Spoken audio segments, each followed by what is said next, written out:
Route లో తోగల వీళ్ళకి. ఆ కారణంగా పక్కకి వెళ్ళినటువంటి పరిస్థితి ఉంది. ఇప్పుడు వీళ్ళు ఏంటంటే డబ్బులు బీజేపీ అధినాయకత్వం ఇవ్వదు, తెలుగుదేశం కొంత ఇవ్వచ్చు, వైసీపీ ఎక్కువ ఇవ్వచ్చు. కాబట్టి ఆ రూట్ లో కొన్ని సీట్లు మిస్ అయినట్టు కనబడుతుంది. ఇందులో కూడా ఏమన్నా వ్యూహం ఉందా? బద్వేల్ సీట్ చూసుకుంటే ఆయన బీజేపీలోకి చేరకుండానే టెక్అవుట్ అనౌన్స్ చేశారు అనేది బొజ్జ రోషన్.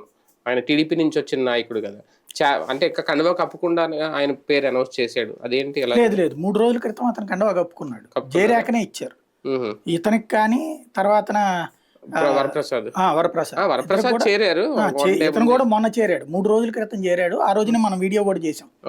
అతనికి ఏది చేరిన అతనికి ఇవ్వబోతున్నారు, సురేష్ దాని మీద ఆగ్రహం వ్యక్తం చేశారు.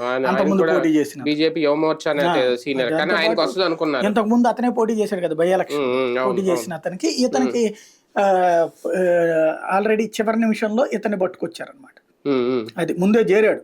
అంటే రాయలసీమ కాబట్టి ఆ నిర్ణయమా? అంటే టీడీపీ నుంచి వచ్చిన నాయకుడికి ఇమీడియట్ గా, అంటే బీజేపీ అంటే ఇప్పుడు అనపత్ సీట్ చూసుకుంటే ఆయన ఎవరికి తెలియదు, శివరామకృష్ణరాజు అనే వ్యక్తి.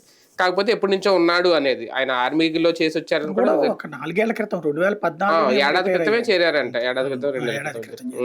అంటే అటువంటి వాళ్ళకి ఇచ్చినప్పుడు సడన్ గా, అంటే మన వరప్రసాద్ విషయంలో కూడా ఇదే చర్చ, ఇప్పుడు ఈయన విషయంలో కూడా ఇదే బొజ్జ రోషన్ సరైన క్యాండిడేట్ దొరకలేదు అనుకుంటే వీళ్ళకి. సురేష్ క్రిందసారి ఓడిపోయాడు కదా, వాస్తవంగా క్రిందసారి ఒక అద్భుతమైన అవకాశం. ఏంటది? తెలుగుదేశం పోటీలో లేదు.